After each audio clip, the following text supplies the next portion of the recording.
Welcome, everybody, to Distilled Security Podcast, Episode 7. My name's Justin Leapline. I'm here with Rick and Joe, and we have somebody new on the set here, Brandon Eckert. Welcome, Brandon. Thank you. How are you? Good. So, being that you're new here, why don't we start off, introduce yourself, talk a little bit about how you got into security, what you're doing now, and everything. Sounds good. Like Justin said, my name is Brandon Eckert. I am currently the Director of Product Security for a software company in Pittsburgh, specializing in healthcare software. Renaming nameless. It will remain nameless. You can look that up on LinkedIn. Exactly. So a little bit about my career, and I'll actually rewind back to my mid to late teens before I actually got a job. I very much liked being the typical nerdy teenage boy. At one point, a friend of mine sent me some picture on ICQ. And of course, I opened up the picture, and a picture came up, but then my CD drive started opening. Things started opening up on my computer, sounds would play. And after I yelled at him and asked him what he did, I realized he had sent me, it was either Sub 7 or NetBus, remote admin tool. So I decided I wanted to teach myself Visual Basic 6 at the time. Seemed to be pretty easy to learn. And I mainly taught myself that to make a Sub 7 clone. After I finished developing it to work locally on my computer, I had to teach myself what actual networking is, because I just want to control something remotely.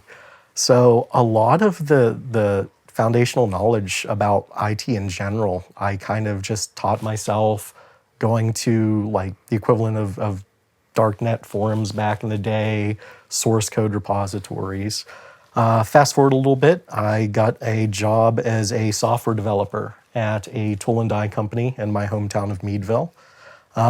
Worked there for 3 years, a lot of generating reports, migrating off of Crystal reports, a lot of custom software to interact with the presses, a lot of the machinery. Did an inventory system through all of the lots. Moved away from that job, and surprisingly in Meadville, software developer makes less money than a help desk tech. So I moved from software developer to a help desk technician. It's usually the reverse. I know. You start off in help desk and then go software development. Yeah, it was quite a raise. Did the help desk thing for about 2 years at that company until the head of infrastructure thought that I'd be a good fit for moving into a sysadmin role. Okay. So a lot of stuff with migrating our physical infrastructure to virtual software with VMware, migrations to Office 365 and such.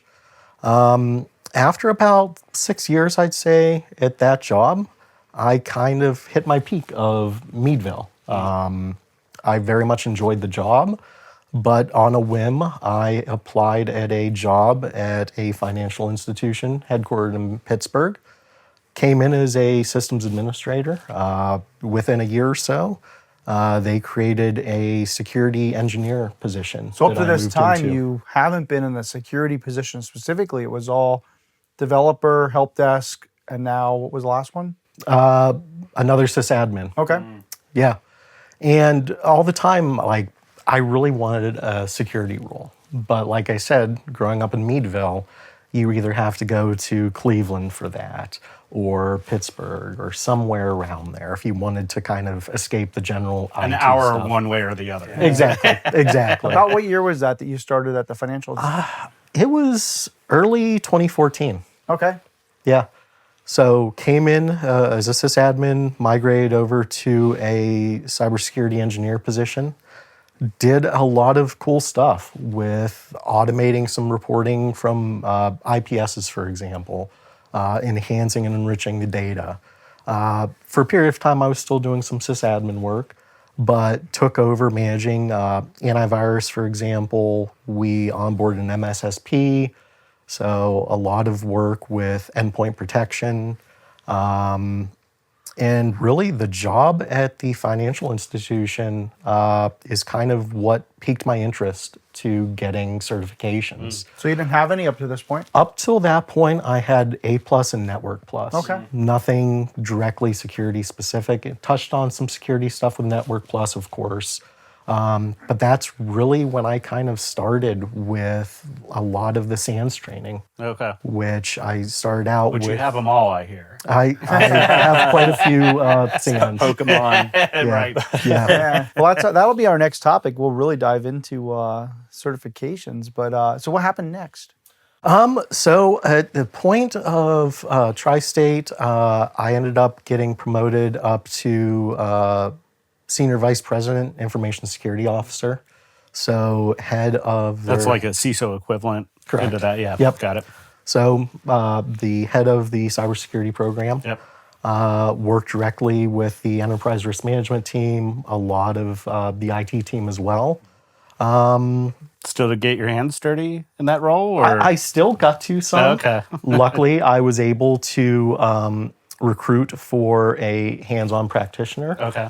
to kind of take some of my hands-on role. Very quickly, I realized that he was a very skillful person. He had that same passion and curiosity that I had, that I might not know the answer right now, but I'm not going to lie about it, and I'm going to find out something, and I'm going to come into this conversation tomorrow with way more information than I ever would have thought. I still very much miss this employee, and also recruited for an information security risk analyst position. So same thing with him. I very much enjoyed working with him. My company ended up getting acquired by a very large financial institution, Fortune 400. I ended up moving over to that company. Right around the time, it was actually perfect timing, or imperfect timing. My wife and I were expecting. Ended up deciding I wanted to accept the position. Told my manager on a Friday, and I was like, Monday I'll put my formal letter in and everything. And then my wife's water broke. So it was peace out, and then on paternity leave. Yeah. So when I came back, I was at the company that had acquired us, and I was an associate director of security assurance testing. So responsible for their entire security assurance testing program. So pen testing, purple teaming, red team engagements, web app pen test, security reviews. So did you go from getting your hands dirty to more of that leadership role, which I still get a sense you got your hands dirty, but probably because you found your way into systems to play with. And then at the new role, were you more back in a more technical position? I would say I was able to get my hands dirty a little bit more, which I very much enjoyed. The team that was reporting to me at this company, very, very curious people, very intelligent, younger people. And I think that was great for me, just to be able to lead teams that were different than the ones that I had been able to lead before. Different skill sets, different curiosities, different strengths and weaknesses. And I was in that position for probably about 10 months, I believe. And then I had seen the job posting for the company that I'm currently at. Reached out to the hiring manager, asked him just information about it. Bluntly, I was like, do not just regurgitate what the polished HR job description says. Talk to me about the role, pros, cons, what am I really getting into? The hiring manager did a phenomenal job of describing what the company is. And again, the curiosity in my head kind of went off. And I felt that I would be able to learn certain things that I might not really know to begin with firsthand, be able to utilize a lot of my pre-existing knowledge and be able to move things forward. Yeah, because that is a hop going from the fintech area to healthcare and Yeah. everything like that. Yeah. Different interest groups, different technologies, all that stuff and everything. So Did you ever get revenge on your friend, or is it still, does he live in fear as you get more and more deep into security? I never got revenge on him. Any of the stuff that would have been young, dumb, and stupid Brandon is probably past the statutes of limitations. So you listen to the ethics podcast. yeah. at least he's not dumb enough to record it. You know? No, exactly. I'd say the one thing that I kind of missed and I want to go back to, I was very lucky when there was some leadership changes within my last company, the one that I came into 2014, that really kind of promoted me into moving over to cybersecurity. The leader that I had and was reporting to is the one that actually introduced me to the local Pittsburgh security community. Introduced me to a fellow, I think everyone knows his name, Joe Wynn. Went to my first B-sides. Besides, Yep. Nice. Yeah. So I was introed to just the caring nature, especially of the Pittsburgh cyber community. Really, by way of being able to meet Joe, I was introduced to both of you, other people in the group as well. And it's one of those things that, like, everyone in the community believes that there's no stupid questions. And I might be able to help someone with a question on something that maybe they're unsure of or they've never touched upon. The same way that I could reach out to you, and say, hey, I'm kind of running against this. What have you kind of thought about stuff like this in the past? How have you dealt with it? so you find the Pittsburgh security community to be very like mentoring to each other. Exactly. Well, and you've done a great job, I mean, giving back to that community, both with your time and like in tactical ways and prizes and things like that. It's super appreciated. No, that's one of the reasons that I do like the B-side CTF prizes. I feel that I'm in a position that I can give back to the community. That's awesome. One of these days, maybe I'll do the prizes and compete in the CTF, but we'll see what happens. But I definitely just wanted to mention, especially the local Pittsburgh security community. Nice. It's awesome. So your current role, kind of compared to your technical fit and what you're really like excited to do these days, it's less of the head of security side and more of the get your hands dirty again stuff, right? Yeah, It is. So any reflections in a month or so about just the funness of your role? The more I dig in, the more I get that smile on my face that I had when I was younger, just being able to dig into things, and especially now that I'm in the kind of knowledge that I have in my head of being able to look at something and question something, and be able to, in some cases, try attacking something. I very much like that I can open up my Kali box on my computer and bang away at things and see what the outcome is. Really, I know we touched on like the SANS trainings and GX certifications, but the last, I'd say 3 years of certifications have been really OffSec related. So I started out with the OSCP, which is a bear. I had a very rude awakening when I took the OSCP the first time. Going back to all of the hack the box stuff that I had done previous and just stuff in my younger years, I'm like, oh, I'll knock this out. I failed miserably. And I kind of went into it with the wrong mindset. I had my notes up on my screen, but you kind of get tunnel vision with OffSec exams specifically. They're all hands-on practical exams. So you're not just answering multiple choice, you are hacking at systems. You've got a set target list. And it's crazy how that tunnel vision will make it so you don't know your notes are here, or you're not taking into consideration taking breaks. Before I knew it, I'd look down at the clock and it'd be 9 a.m.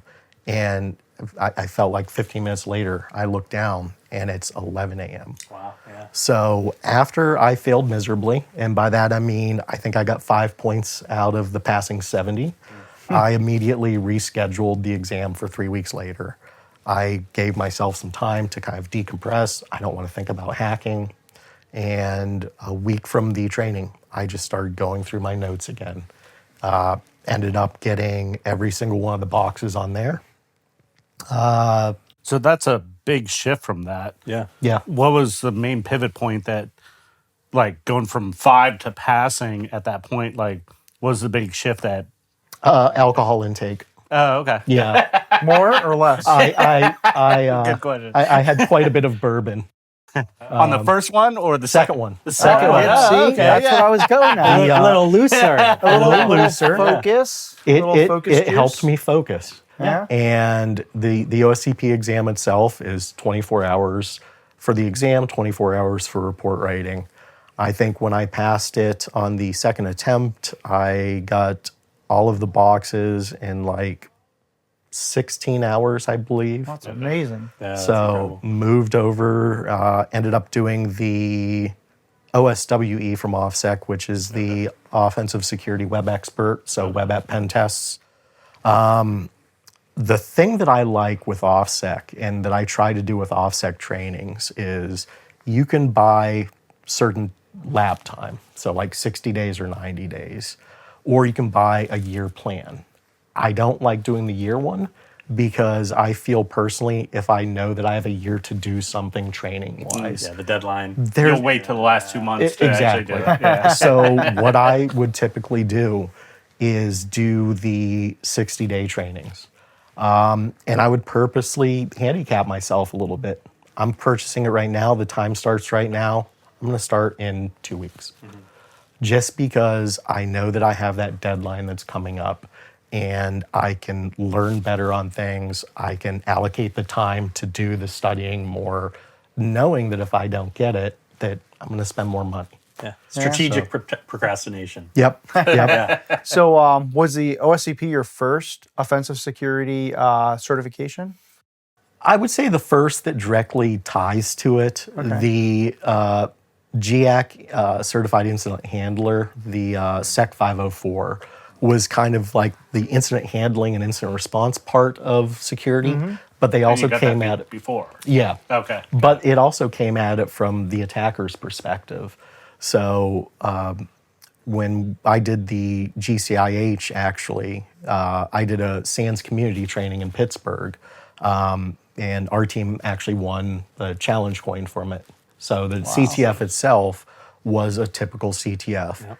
Connect to this switch here and bang away at systems. Yeah, So- I think there was some OS int done on you, and I think everybody came up with 16 certifications Yep. that you have. And OSCP, do you remember like how many you had before then and how many after? Probably 12 certifications before the OffSec ones that I had started. And then you got those next 4. Yeah. Yeah. Did the OSWE, OSEP, which is the experienced pen tester. The one I very much enjoyed, again, taking me back to my roots a little bit, was the offensive security exploit developer. So a lot of looking at x86 right. and actually using Windows Debugger and finding where a vulnerability Where was is. that in your path? That was last year. Oh, that was more 2023. recent. Okay. Yeah, 2023. So, And go ahead. Go ahead. I was gonna say, have they all? So all these certifications, have you felt like they've built on one another, or are they mostly somewhat isolated, or is it a mixed bag?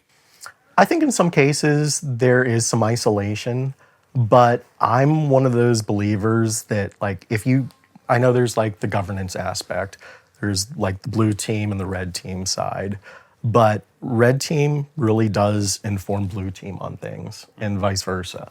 I can't tell you how many times just me going through a defense type of a certification or a forensics one kind of made my brain think a different way when taking on something from an OffSec perspective and vice versa.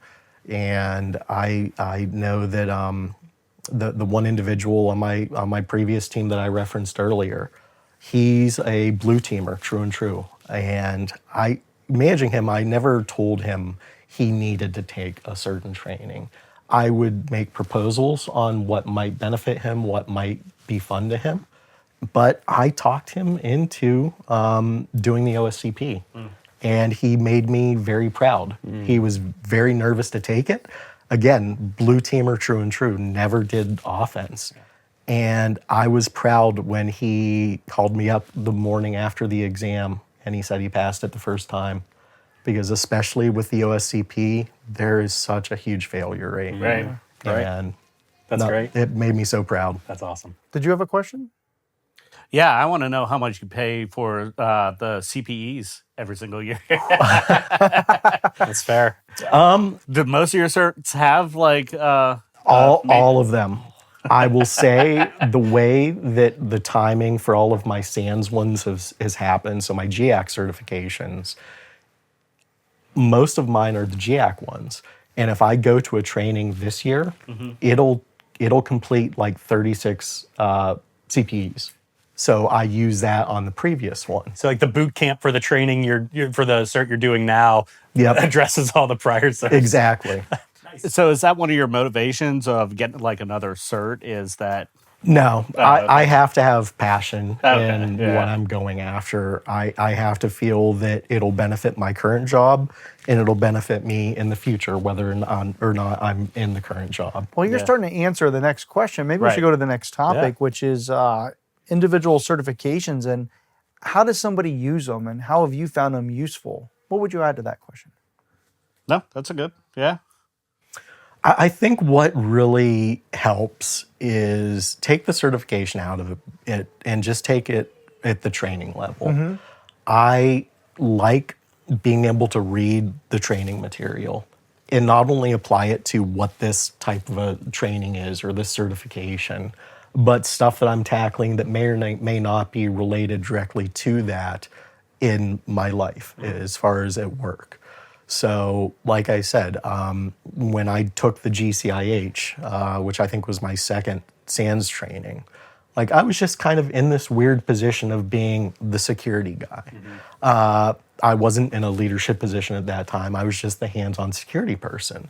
So I was taking that training and kind of disseminating it in my head, okay, there's the blue team aspect of things that I'm going to learn.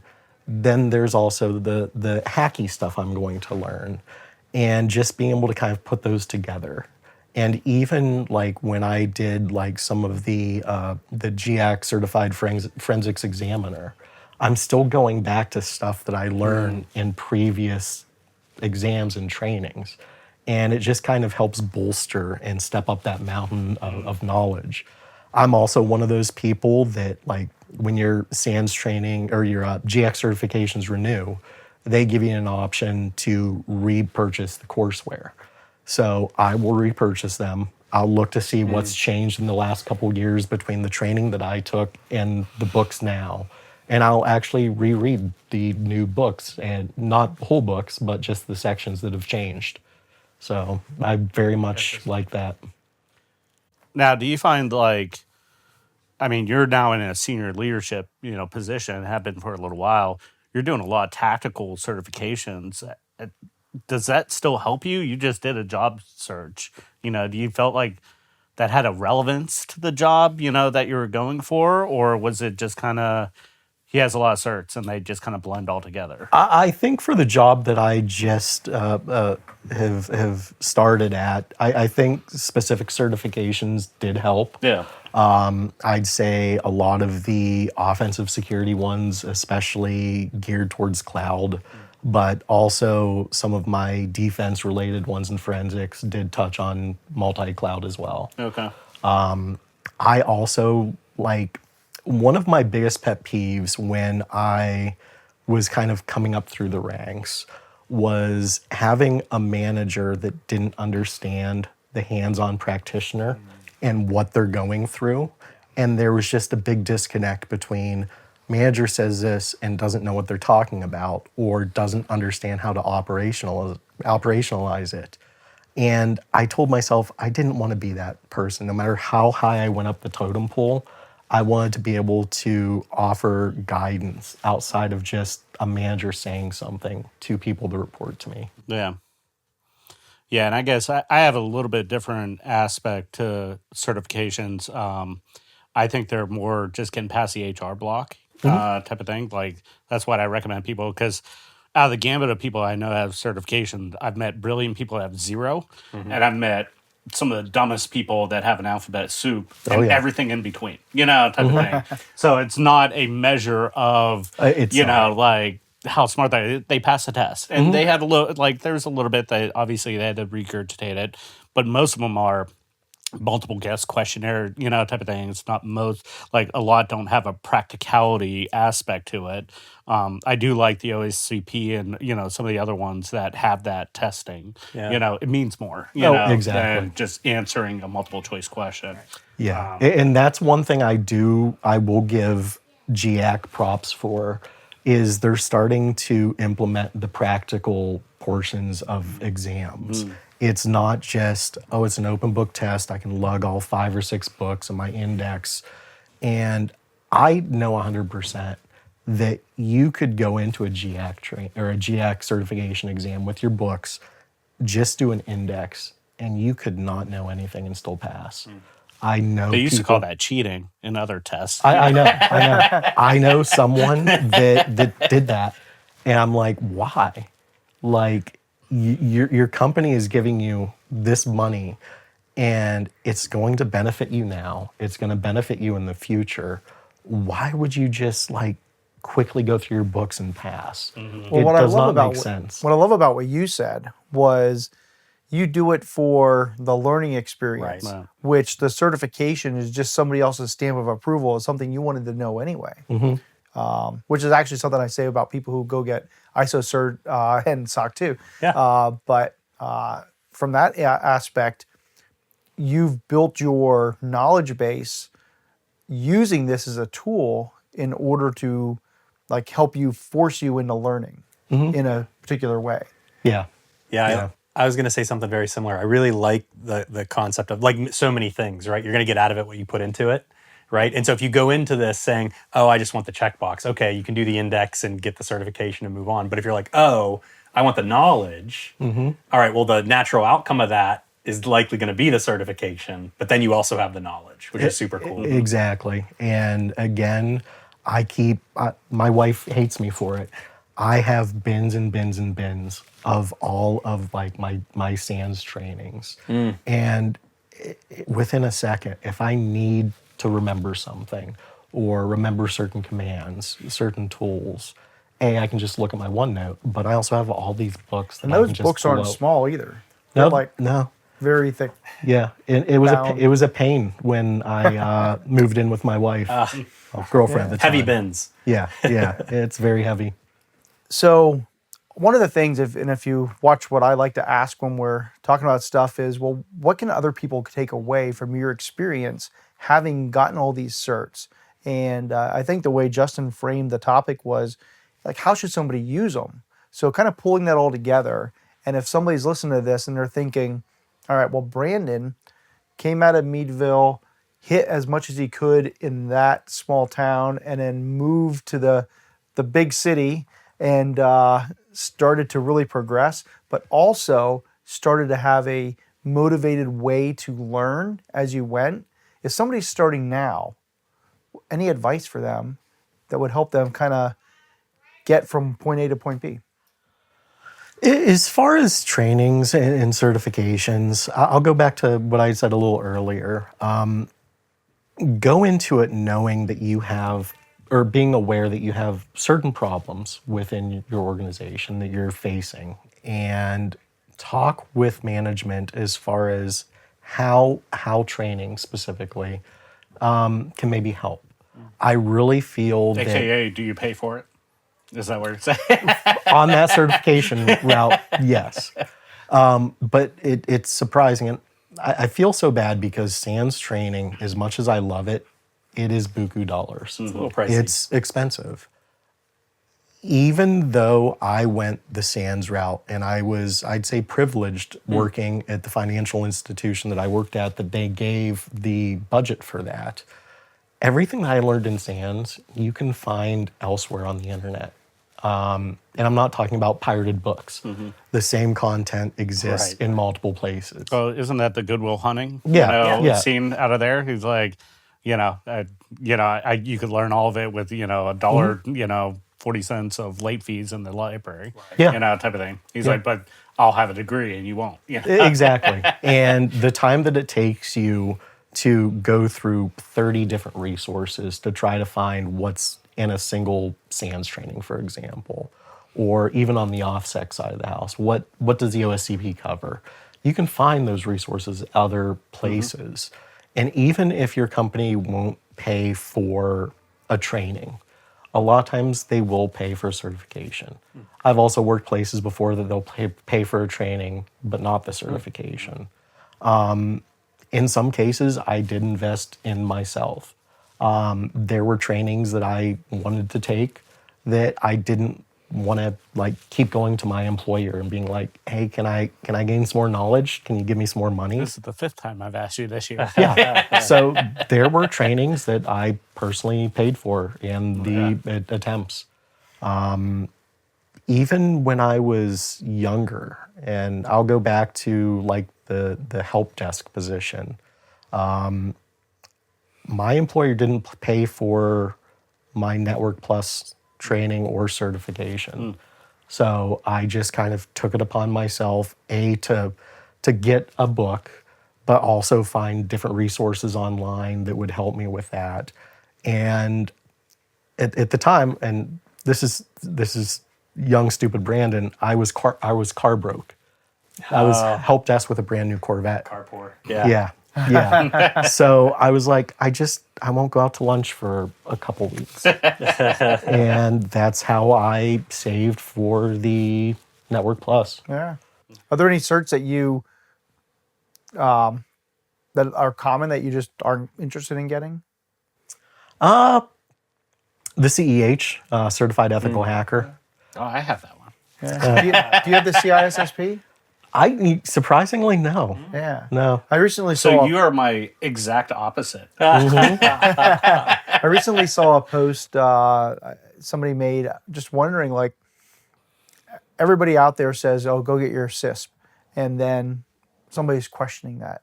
And so I'm just curious if there's a reason that hasn't really been one that's a common one. Full transparency. So I went to the SANS boot camp for the CISSP. And I did take the GIAC equivalent to it, which is the GISP, GIAC Certified Information Security Professional. The problem I had was I had a haircut the night before, which I got there and she's like, hey, I'm running behind. Can you give me another hour or so? I said, okay. So I went across the road and had dinner and then drank a lot of wine. And I shouldn't say this, I took that exam completely hungover. Oh. To the point of I thought that only a couple minutes went by and 30, 45 minutes went by and I had only answered 2 questions. And that realization in my head got my hangover out of my head real quick. And I ended up passing it. Which one was that? It was the GIAC version of the CISSP. Gotcha. I think at some point I likely will take the CISSP. I think that I want that. But I don't think it'll help a lot. I was wondering. Yeah. At this point, I was. Yeah, I don't think it would help. Yeah. Again, to my methodology, it's to get past the HR block. And so when you said, do you recommend people getting that? I say yes, because that's more sought after. So when the keywords of HR go past, they're going to look for the CISP, the CISA, the CEH. You pick what's on the popular list, and you pick those. Because those are the most likely what HR is going to be looking for. Yeah, and that was what my big aversion to the CEH was. Yeah. That, and I actually went through the training for the CEH. Actually, I want to say it was before I moved to Pittsburgh for the job at the financial institution. And I went into it thinking, oh, this is going to teach me how to be a hacker and improve my skill sets. And it really didn't. And No, it was like 60. Well, so when I took it, it was in 2003. And there was some stuff it asked, but it was like, which is a secure port? FTP, Telnet, SSH, or, POP3 or something like that. Yeah. It was like, okay. but if you look at so many job postings, to your point, Yeah. CEH is there. Yeah. And it's such, I'm not a fan of it. With that said, I do like some of what EC Council has been putting out lately. They do have some more practical exams.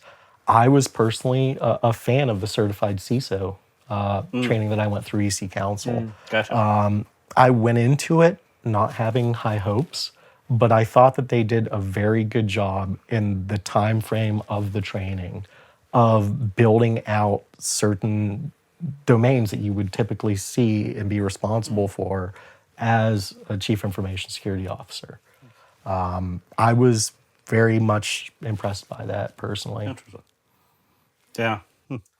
You still have 0 certs, right? Yes, I would Okay. say as someone with no certifications, I've gotten some annoying rejections in my past. Right. So, but in general, I've been extraordinarily fortunate to be in the right place at the right time and know the right people at the right times enough that I don't know that it's hampered me all that much. They knew you. Right. They knew your background.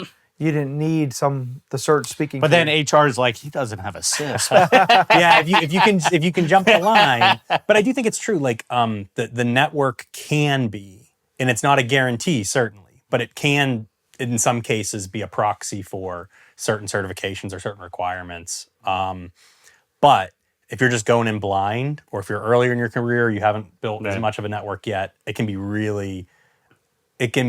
be a grind. I think it's a grind anyway, even if you have the certs. Potentially job applications in this market are pretty broken. But it can be even more of a grind if you don't have some of those letters, because the HR filter is going to catch you. And that's why I originally went down it, like early in my career. I said 2003 is when I got my CIS and my CEH, and then I got my CISA in 2005. And the reason I went down that route, I was at kind of a fork in the road, and I wanted to go down full-time security, but I didn't have a college degree. And I'm like, well, I need something behind me that says, I promise I know what I'm doing. Something with that. And I'm like, do I go down the certification route, or do I go back to college, and get the degree? And I'm like, well, it's way cheaper and more relevant to do the certification A route. lot faster. Yeah, exactly. So, I paid myself. I actually went through intense school, which was like a boot camp type class. And they were actually phenomenal. Like, I was working, the CIS week was one of the hardest weeks I ever had. Like, I was taking notes. I switched from highlighting to actually filling out pads of papers, getting cramps in my hand. Yeah. And literally our day was like, we woke up at 8, broke for lunch, broke for dinner, came back at like 7 o'clock and studied until 10 or 11 o'clock all week. And like Saturday, we took the afternoon off, and Sunday was the test. Like, it was a grind, 100% like that week, all week, type of thing. But it was worth it at the end, and met some great people, with that. The CEH, I was helping the instructor at night craft an exploit. Something came out during that week, and we were trying to do kind of a chain, to where we could use this exploit to actually get full system access into this and everything. Cool. It was cool for that experience being in the boot camp. I would agree with you. The test was nothing, type of thing. But the experience of being in class with other people, and it was around DC when we went war driving around DC. Nice. This is 2003. Yeah. All having our laptops open on a little bus, type of thing. I'm like, oh, I got this, Oh, yeah. We drove around the NSA building, drove around, all this stuff, seeing what's out there. And it's amazing if you go to like any of the trainings around the DC area. Like especially the SANS ones, they're typically in hotels. What do students do after the training? They go to the hotel bar. And it's crazy how many of the people that are likely 3-letter agencies have stuff like this, and their lips just get loose. And it's like, why are you saying that? But it's nice to have another perspective of what you're saying and like how things are actually happening. But I'd say that's also another reason that I kind of like did a lot of certifications because I too did not have a college degree. Again, I put myself in a horrible situation of being car broke when I got my first job. And I also I didn't really want to leave the Meadville area where my parents were and my friends were. And it just never worked out. With that said, I probably will at some point do a degree. Oh, really? I want to. Yeah. I've been looking at WGU. Okay. I like them because with all of the certifications that I have, Oh, they honor you and give you credits? yeah. Oh, really- you're just going to get an So you're honorary going right degree. for your master's. Exactly. Like for a bachelor's, that case. yeah, for a bachelor's, I think really the CompTIA ones won't go over just because of their age. But I'll have to take general education, couple intro to computing and databases. So all those MS-DOS classes you have aren't relevant anymore? no. That's fine. No, that's great. Wow, what a fantastic career and background from where you came to what you're doing. And, if you were to, kind of sum it up, what I'm hearing is don't just go for that cert and don't just go to get it done. Figure out what's going to get you to that next level of your job and then try to get the training.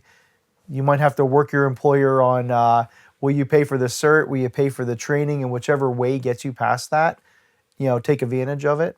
Yeah, 100%. Yeah. Like, What else? I think that they're very beneficial if you go into it with the right mindset and the right reasons for wanting to get the certification. And they're cheaper than college. They are cheaper than college. And what I love And they about can apply to college too, apparently. Yeah. Cool. yeah, who knew? And what I love about it is that when you do your renewal without taking the test, you go through the books again, and you just take the extra effort to figure out what. Yeah, Yeah, I'm a huge fan of that because, like, everyone has been in technology for a while. Like, things change rather quickly, and stuff that you might have done 3 years ago, you might do completely different or just slightly different now. And just being able to get an understanding of what has changed and how everything kind of intersects now, I think very much helps things. yeah. Plus, I'm just a giant nerd and I enjoy reading stuff. Hey, well, Sounds fair. yeah. Join the crew. Yeah. Hey, so cheers. Cheers. Good to get to know you better. Cheers. Delicious. What are we drinking here, Justin? We're drinking a refill is what we're doing. So today we got Widow Jane Black Opal. Thank you. This is, if you're not familiar with Widow Jane, you need a little bit. A little bit. They source good. all their I'll take a splash. yeah, all their alcohol from different distilleries and everything. This is their oldest to date with this. So age 20 years. It just actually came out. And one of the special things about this is it's actually finished age in the Japanese oak. The Mizuho? I'm going to screw it up. Mizuranu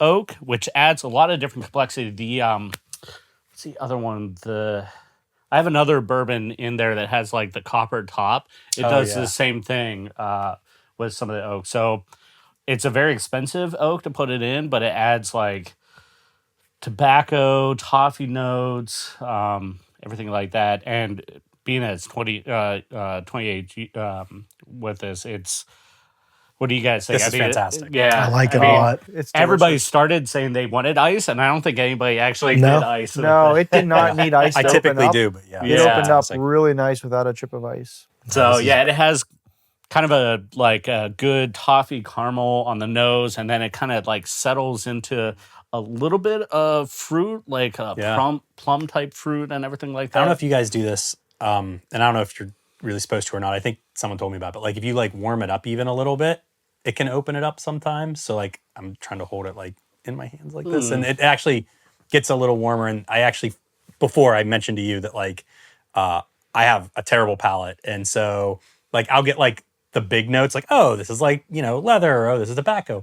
But when I like warm this up a little bit, I actually do start to get like the fruits and stuff like that. Yeah, on the it's back end. almost like a little bit of candy on Yeah. the back little sweet. taste and I everything. do taste a little It's really like good. the toffee candy type of thing. So yeah, it's delicious and everything. It's a little pricey, but it's definitely a rare treat. Can you just get it down at the local store? Right now, you can. You can. Oh. Yeah. I thought it was going to be a trick Oh, I question. might Until it's make out. a trip Yeah. tomorrow. Yeah. But yeah. So it's And I had a available. little issue That's excellent. actually ordering it. I'll tell it after the episode. All that. But yeah, it's you can find it right now, but it'll probably go pretty quick. And once it's out, it's Gone. Obviously out. Yeah. Type of thing. There's not a lot of 20-year aged No, juice out there. So in like typical fashion, they put in a funky metal fancy case. box that Oh, that's a cool box too. Yeah. I like that. That case looks like it costs more than the normal bottle of bourbon I buy. I like that. basically You're that's gonna why have to they charge so much for You're it. gonna have to find another use for that. I think that you could put like an LED in there, That'd be maybe great. backlight it. Yeah. Hack the box. I mean, you're welcome to have it. I actually bought two, so in my typical fashion. I like your placement. Because when Yeah. you, I'm always the what was the not the sphere, the one with Jodie West, where they got the instructions from the aliens, and they're like they were building that ship where they traveled to go talk with the aliens, but then the terrorists blew up the one. Oh, They're like, I was like, Should have built a second. he's like, Yeah. why did we build one when we could build two? So they built two, they built another one in Japan, and then they used it. And everything. Nice. That's kind of my philosophy with bourbon. It's like, let's just I like that philosophy. Why have one when I can have two? yeah, right. If you don't like it, you can always give it away. Yeah, right. That's true. Exactly. That's true. This So- is great. Yeah. Cheers, guys. Cheers. Cheers. Hey, cheers. All right. Next topic. Yeah. So, who knows about auditors? And have any of your auditors given you a great story, or even your worst auditor stories? I mean, I have several, but anybody else want to go first? I have one worst auditor story, but I'm self-reporting from when I was an auditor, and I was the worst auditor. Oh, really? really? Oh, this is yeah. a unique take. Twist. Yeah. So, fresh out of college, working for a Big Four, and they send you everywhere when you have like some book knowledge but zero experience about how anything works. And I remember really vividly, and I'm doing like the IT portion of a financial audit, right? So making sure that the books are reliable, Yeah. based on the fact that the security program is good enough. Was this a SAS 70? It was not. It was not. And this was, I don't know, it feels like a zillion years ago, but before a lot of the healthcare consolidation was really even a thing, right? So I was at a regionally local, kind of independently owned hospital, essentially. And I remember this vividly. So I'm brand new. The prior auditor, I don't know, they either moved on or wasn't on that client anymore, so it's me. So I have the benefit of the prior year work papers, couple years worth. And I find some things as I'm asking them all the questions about the controls they're supposed to have, and there are a couple things they don't have. And I remember this so vividly, writing this email. And I agonized over this email because I'm like, well, they're going to be annoyed, but I need to like stand firm because they've had these same issues for like 2 or 3 years. And they got warned last year if they didn't fix it, they were going to have like, probably escalate from a deficiency to a significant deficiency on their financial statements. And like for anyone who isn't like deep in audit speak, there's kind of like 3 like types of demerits in audit world. And like the least one is deficiency, the middle one is a significant deficiency, and the biggest one is a material weakness. And so they're going to escalate from sort of the lowest, which is still not always great, to like the mid one. So I agonize over this email because I'm like, well, they're going to push back, but I'm going to like stand firm. And I remember I send this email, and we have a conversation the next day. Like, and we kind of like they pause the audit more or less. They're like, we're not going to do like the thing. We're going to just talk to you for a minute. And we basically spend the next hour of them walking me through their actual operations and like their actual financial summary, like almost like pulling back the veil. So like, yeah, you want to ask these questions because you have your script, fine. We're actually just going to tell you what's really happening here. And they do all that, and the gist of it was, yeah, they had these issues, but they've made material choices to continue to have these issues because they could have paid for these issues to go away, or they could have bought like an additional MRI machine to replace their failing one. And they're like, effectively, they were like, we chose to save like, 127 lives as opposed to like fix your password issue. If you need to report us, you do you.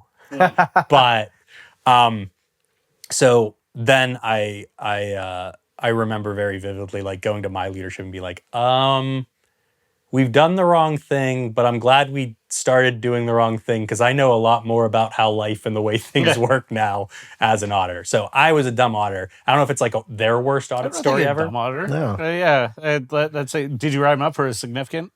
No, we gave them a pass because I mean, essentially, maybe the original risk-based decision or whatever, right? I mean, it was like, well, this was like Considered. yeah. Absolutely. The top leadership, there was transparency to top leadership. Well, that was the thing that really like I think opened my eyes. And the reason I say it's the worst auditor story is because I really went into that thinking, oh, my script is the rules, and that's like that was my universe. Right? So when that happened, I was like, oh, wait, there's a business operating here. And not just a business, but like a hospital operating here. It's not just about my security controls. It's about like in context of everything else. And isn't that, I mean, a lot of the times I think about that, I've had bad auditor situations.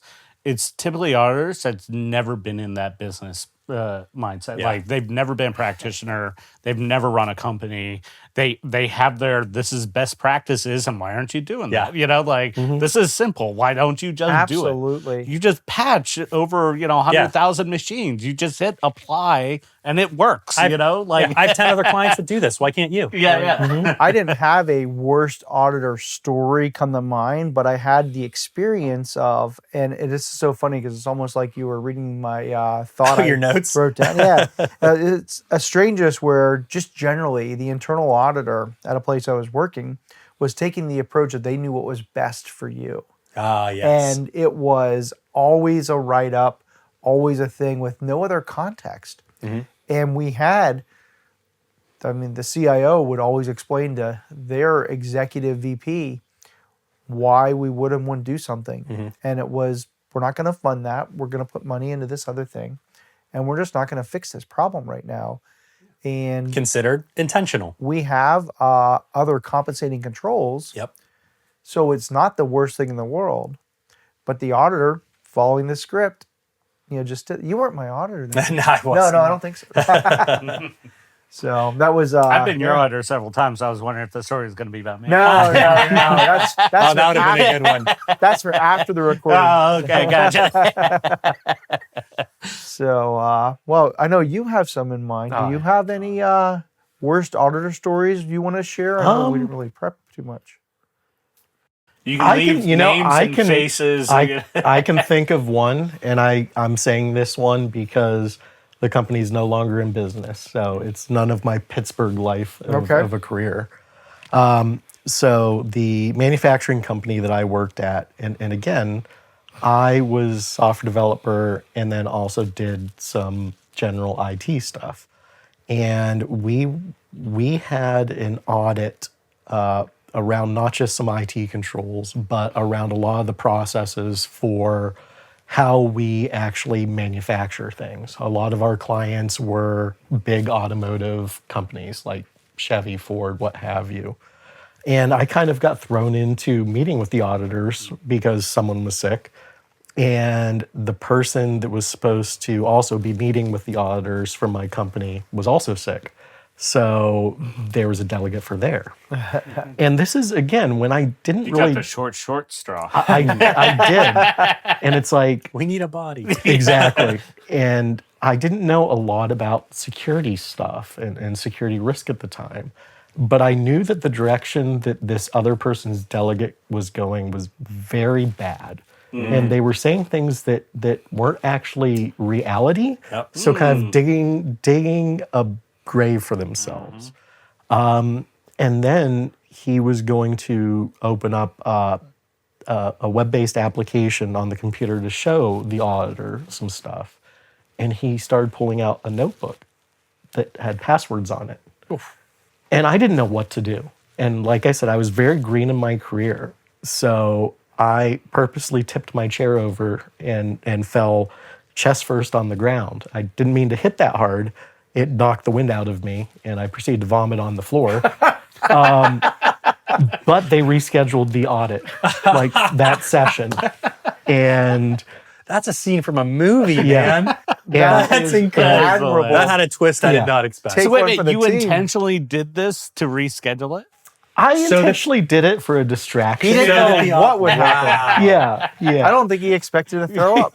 I didn't expect to throw up or knock the wind out of me. I just let's cause a scene and see what happens. I think we're getting some great lessons learned for the audience here. Yeah. But surprisingly, like I had talked to my manager after that, and he wanted me involved with the meeting, and the correct person that knew like what they were supposed to be talking about was actually in there. And come Not to the find- person with the notebook full of passwords? No, no. So we ended up, once they were going through the right direction, which, audit terms, the right direction is not always reality. It could be misguiding them. It was really the right direction of what processes were, and they were supposed to be followed. So we went through that, and I'm like, I knew something wasn't right. And then as soon as I saw that handy dandy notebook, Blue's Clues style, I was like, I knew something was wrong. So that's my story. That's a pretty good hilarious. one. That is so fantastic. I've never puked on it, but yeah, that's Well, definitely a puke good to one. get out of an Yeah, audit. I know, right? This audit is so bad, I'm gonna puke. Yeah. That's funny. Yeah. So yeah, I got so many in my career and everything. One of the classic ones that I tell, we had a regulator, and he was in our organization for about a month, and I think you probably know this one, but he came in. It was after lunch. We all took a break for lunch, and get a call from the front desk. He's back, coming in. Go down to get him. He's like, "Hey, Justin, I saw there's some solar flare activity, and they're saying that it could like disrupt some satellite communication and everything." I was like, "Oh yeah, I was surfing the internet. I saw that too." He's like, "What does your company do to like monitor that?" And meanwhile, this is like a Fortune 500 company, And so like I started laughing at him. I'm like, and then he wasn't laughing back. I'm like, Oh, this wasn't a oh, joke. I was like, "You're serious about this?" Yeah, let me go to my BCPT. That was a big joke on the behind the scenes. Like the head networking guy who's like, "Don't worry, we're wrapping our devices in tinfoil right now, to watch out for these solar flares and everything." But it was just like, it's like, which companies do this, type of thing. We had what was another one? We had a regulator, and I was acting as a virtual CISO at the time. And the main reason I got called in, I came in to help this credit union, a single branch credit union that was literally in the corner of a cornfield. One branch credit union, into there, and they called us in to like help them out because their previous auditor was so crazy, like. They had the head of this was a woman, and they had her take a picture of a bike in her garage in case like Armageddon happened and all the roads were closed down, that she had a way to commute into work. Was literally the thing. And she's like, "Justin, I'm not coming into work if that's the case." I remember when I was at Del Monte, we had a thing that was basically like that. We were revamping the whole DR plan and stuff like that. And at one point, the audit teams were asking, like, "What do you do about this? What do you do about this?" And then at one point, it was kind of like, "Well, what are you going to do if like all the primary and the backup data centers get like hit by meteors, or there's like a nuclear explosion or something?" And it's like, no one's coming to work. Yeah. If that happens, I guarantee God wants you to die. like there's that there will be a supply chain disruption because we can certainly write that plan if you want. Nobody's gonna follow. Yeah. But We give up. we're gonna pause operations. Yeah. But it's true. I mean, it's legit. At some point, there's a thing. There's like, that's too much. Like it's not worth that. I liked how his "we give up" got translated to nice business speak. We're gonna pause up. Yeah, exactly. He's always been. It's automatic. I I can't not consulting. Yeah. He knows he's always been more PC than me. So We know. I just want to know for the solar flare thing, did you have your IT people like take pictures of the tinfoil wrapped equipment and supply those artifacts? This is a federal regulator, so we pointed to something in our BCP plan at the end of the day, and he was like, "Oh, okay." I feel like I was like, "All right." I want AI to like make me an image of like tinfoil wrapped racks now. Yeah. That feels like a meme that I'll get some use out But of. did you wrap the bicycle in Yeah, tinfoil so it doesn't get affected by the EMP? I mean, some of this stuff, like, again, it goes to practicability. Like, and this guy had never run a company. Yeah. Nobody, even at Fortune 500, is not monitoring for solar flares. Like, they're monitoring for their network connectivity to go down and then acting, accordingly. Well, right, yeah. The why behind it, it's like, well, no, we have network redundancy. Right, exactly. And we pay people that we trust to like make sure that they're thinking about that. Right. When you're talking about BCP, it's a horrible idea to start thinking about all the things that can go wrong. But really, you just got to focus on what are you going to do when you have no connectivity? Right. What are you going to do when the system's down? Yeah. And what's critical path? Yeah. Like what are the things that must continue? Which things like could be at risk of health and safety or are like legit business operations or regulated things? And it's like, okay, how do we make sure like if this company doesn't get it done for us, this other company does, or we have the redundancy or whatever. Yeah. So another story I have more from a different type of auditor, PCI. So we had a QSA come in, and part of the organization, we were actually part acquirer. So we actually did a lot of processing for other people, other banks and everything. And it's all run on mainframes, as most of the United States backbone of the financial system is and everything. So the QSA came in. He's asking our head mainframe guy, and to set this up, the QSA came from a police force, physical background. Nothing against that, but your technical prowess on like mainframes and encryption and all that stuff is not there. He didn't have 16 certs. Yeah, he did not have 16 certs, type of thing. So when we're looking at cameras and physical security, all into that, type of thing. But when it came down to like encryption and mainframe and how to like actually measure that, it was Glossing totally right wrong. over. Yeah. And the other guy, our mainframe guy, wasn't the brightest, into this. So they're talking back and forth. I'm just like sitting in the meeting room, kind of facilitating. The QSA asks our head mainframe guy. He's like, "Can you show me where on the drive the cardholder data is encrypted?" And the head mainframe guy's like, "It could be anywhere on the platter. I don't know where. Like, I can't show you Physically where." And the QSA looked at me as like a blank stare. He's like, "Oh, okay. Like, is that the answer?" And I'm like this. I just went down. We're like, That's incredible. That's an like- incredible answer, though. he's It's not talking about wrong. like the storage in Right. the database where it's encrypted, and the QSA like, "Oh yeah, that's what I'm talking about." Like we're in the file system, Yeah, not on the exactly. physical media. Yeah. That's so funny. He's like, "Oh yeah, I can show that." It could I be was like, anywhere on the platter. Such like, a great answer. that's where your mind went to, was like it's right here and right here and right here. Scattered into a million bits. It's going to take a Oh while. my goodness, that's funny. That's great. It's like, wow. That is great. Yeah, I mean, and you get a ton of just misconceptions and all that stuff and everything, but it's Yeah. funny. Well, and I think sometimes though that's actually it's a hilarious example of a real problem, which is, and the same thing that I did when I was the dumb auditor, right? Which is like, oh, you're going to go ask these questions without always understanding precisely what they mean or what they're getting at. And so it's easy to pick on a lot of auditors sometimes because they're there to ask the question. They should know what the question means. But depending on their experience, where they're coming from, their training, they may or may not know what that specific question means. And so they can be led astray, or they might come with some assumptions that are just totally incorrect. Well, and that's where I like to, I just actually had a call today just on this topic where their auditor for PCI PIN was telling them one thing, and then they were in training for PCI PIN, and they said the exact opposite thing. And so we got talking, we went through the regs. I showed them, was like, well, here's where it says verbatim this. So I'd lean to where you got it in the training, not where your auditor said. And the question I was like, here's how you approach this. Ask them where the verbiage is that says that.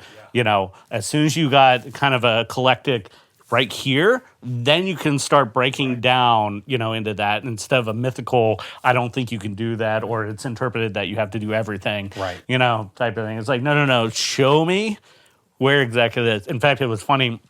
I was doing a PCI card production, and this auditor and I, so there's the high security area, and you can have a data prep area and a production area when you're actually producing cards and everything like that. And the auditor came down. He's like, well, you need 2 separate firewalls to govern this. And we had one firewall with multiple segments, so there were separate rule sets that governed it, but it was one physical firewall, you know, into that. And I'm like, what are you talking about? Like, there's nothing in the verbiage that says 2 separate firewalls. Right.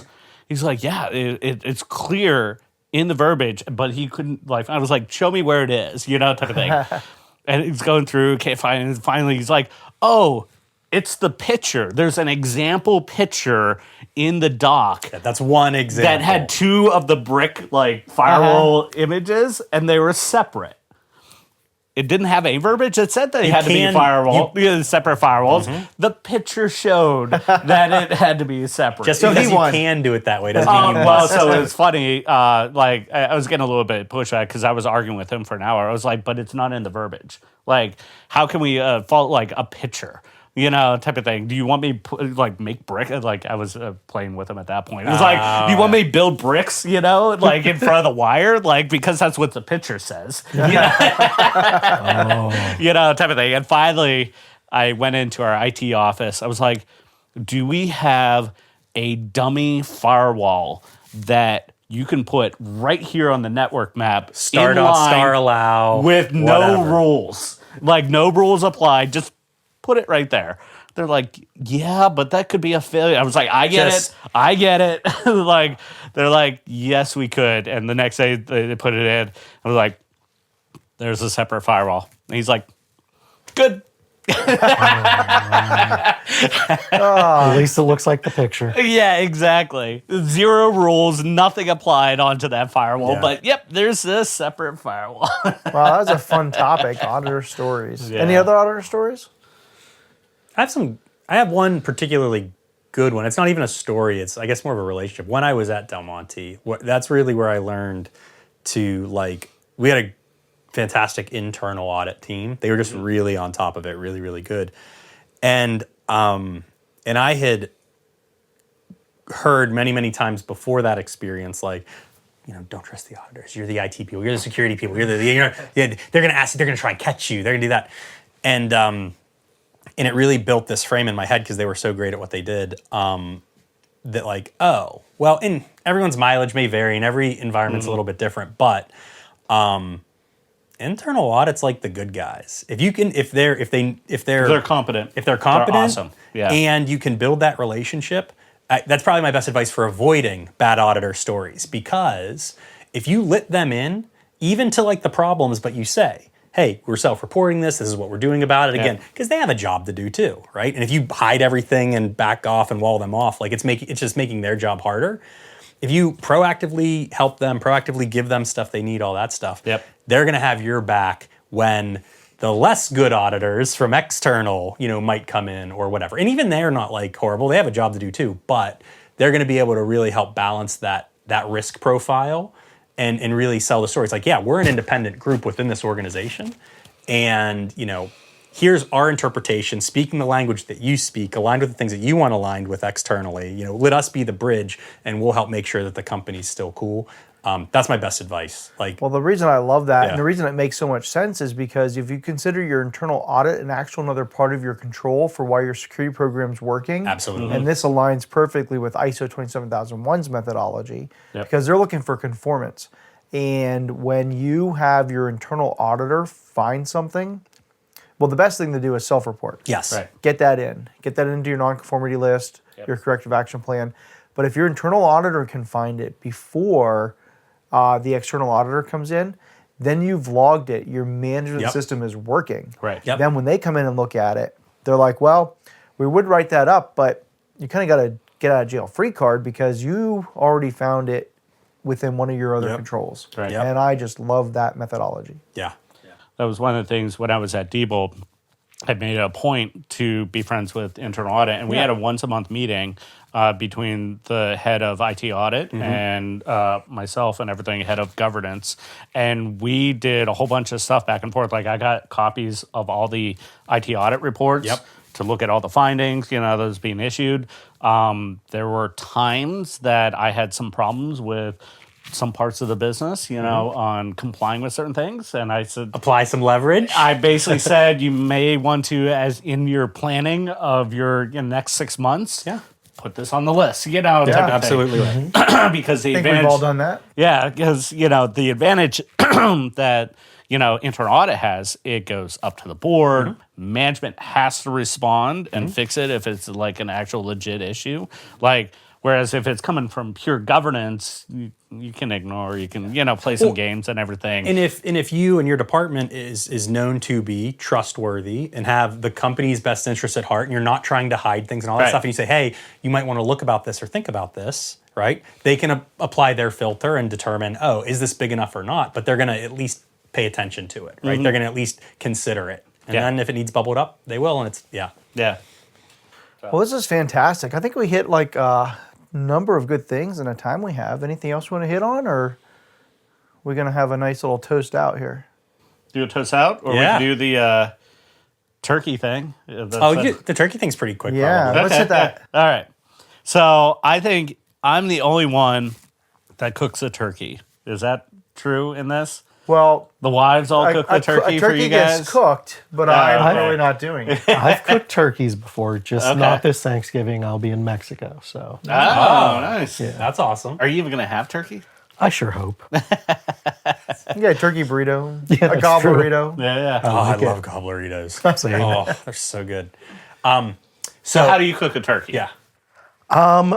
Typically go between typical roasting and Okay. I've deep In the fried. oven? Yeah, and I've deep fried once. Surprisingly, didn't catch myself on fire, so it was a huge. turn out good? Yeah, Oh, okay. no, it was really Frying good. is I've attempted once, and my kids still remind me how awful it was. Really? Yeah. Too deep much fried. or what? Deep fried and everything, and for whatever reason, so I, not the dumb, frozen turkey in it. Yeah, nothing crazy happened. But I had it outside of my garage, and I think there was like a breeze with it, and as soon as I put the turkey in, it just dropped temperature and never recovered. And everything. So it took forever, and it just Wasn't good at the end. Yeah, exactly. So I screwed it up. I need to do it again, but it's a lot of work, to deep fry a turkey and everything. A lot of oil, in the consumption. So, so I never gave it a second attempt, but my kids still remember it, like, all the bad things, they remember. But the past couple of times, I've actually done more grill turkeys on Grilled or smoked? Well, it's on a pellet grill, so Okay. it's over a fire, smoked and everything. And I typically do spatchcocked, which, if people aren't familiar, you basically cut out the backbone and you kind of lay it more flat. Oh, okay. Yeah. And it's better from a cooking standpoint because it's more even, and it allows like the meat to actually get cooked a little bit more, a little better. And You don't have to cook it as long, and so the outside doesn't dry out while the inside still gets cooked because like there's more surface area. And the nice thing about pellet grills, like a lot of people don't realize, is they are actually convection ovens. So they actually circulate the heat. So a lot of the fowl that we cook, chicken, turkey, everything like that, maintains moisture so well on it instead of a direct heat that will just like dry out, like any type of fowl, dries out very fast, into that. So my brother-in-law always does Thanksgiving. It's his absolute favorite holiday. Okay. He does a fantastic job, and my sister-in-law as well. The food is always exceptional. So I texted him and I said, hey, what do you do with your turkey? Because I'm going to get this question. So he said, oh, yeah, it's a wet brine, all that stuff. I'm doing a wet brine overnight. It's a wet brine overnight, exactly. Yeah. And then, and he said, and then it really just goes in the oven. He goes, but the main secret, he's like, there's two secrets. I'm like, okay. The first one is, if you're going to do an oven, it must be a convection oven. Okay. If it's not a convection oven, his experience is that the outside, takes kind of longer, and the outside doesn't get crispy. Okay. And the crispiness kind of forms a barrier of sorts, and then the inside stays moist. Whereas if it's just like a normal oven, it's kind of slower, and the air's not going over it, and it doesn't have that barrier, and so it dries out a lot quicker. So he said that was the one secret. And they said the other secret is he just drinks a ton of wine while he cooks, which is kind of like your testing secret. Exactly. It really does help. So we're just realizing alcohol is the solution to like everything. Alcohol is a solution. So I do. With the spatchcock and everything, one thing I didn't talk about is I'll also season both sides of the skin. Oh, yeah. So I'll actually like work my hands in to underneath. separate the skin from the actual turkey, and I'll season underneath and over top with that. And I've done dry brine before. They actually said after a wet brine, sometimes people will put it back in the fridge for like another 6 hours and let it dry out to get a interesting. little bit more crispy on the outside. I'm not going to do that. It's all right, you know. A lot of people like their crispy, turkey on the edge. Yeah. And it still gets crispy, but not as, type of thing. But yeah, it should be delicious. I'm following a recipe, and the color on it is immaculate. I'm trying a new seasoning too. Oh, So let us know how it Everyone's turns out. making me very hungry. Yeah. So send what's your pics. favorite thing out It's so Thanksgiving tough. meal wise? Mine's the turkey? Mine's a stuffing. The stuffing. The stuffing is my favorite. The way that it gets made, my wife does a fantastic job. There's like diced potatoes in it. Oh, interesting. Oh yeah, and you take the bread and you brown it in butter in a pan first. Okay. And then add the potatoes and do all of that. And then some of it fits in the bird, some doesn't. I like the stuff that comes out of the bird for some reason. Oh, No, okay. it changes the flavor for sure. It does. Absolutely does. That's my favorite part. So mostly stuffing on my plate, some turkey, gravy over all top of that. No, okay. And then if there's sweet potatoes, that goes on there. And then I'll eat some green vegetables if I made to. Cranberry? No cranberry. I'll have some. And it My- won't be in the dog food can. So. Not the jelly? No. My wife is crazy cranberry. They'll have like 7 different dishes, all different cranberry. They'll have like cranberry out of the can, cranberry marshmallow stuff, cranberry. There's just like 7 different dishes all focused on cranberry. I'm super into that. That Yeah. sounds awesome, actually. So is Thanksgiving on Thursday here? Yes. Set an extra place. Yeah, okay. I'll be Yeah, that sounds incredible. My favorite thing, I'm one of those ones like with the turkey, mashed potatoes, gravy. I'll do like the fork all across the plate, and get everything. Get Oh, everything. the perfect fork, bite. yeah. I'll have Yeah. some good mashed potatoes on there. That's my kind of. I love the leftover sandwich though. Practically nothing's better. It's like give me the roll from the prior day, and I'm gonna put every ingredient on it. And Right. Oh, There's stuffing on top of the bread my from the jam. sandwich. Yeah, And without a turkey. doubt. A little bit of gravy. I am a huge fan of the leftover turkey sandwich. Yeah. Yeah. But I'm a huge fan of the stuffing as well. I love stuffing. If I had to pick a favorite, it's definitely stuffing as well. I'm the only guy. I don't care for stuffing. Really? Never have. Yeah. Or for me, I never used to when I was younger. I was always just give me dark meat and the cranberry dog food can stuff. yeah, I don't mind the jelly. And then my tastes kind of Evolved. and much like bourbon and stuff. Well, you could afford it after like you got carport. That's true. That's true. All right. We calling it a wrap? Let's do It's a it. good one. All right. Cheers. Cheers. Good gents. episode, guys. Yeah. Cheers. Thank Happy you, everybody, Thanksgiving. for joining us. Don't forget to like, subscribe, and comment. Tell us what your favorite is for turkey dinner and everything. And we'll see you back here for the next episode. Thank you all. Bye.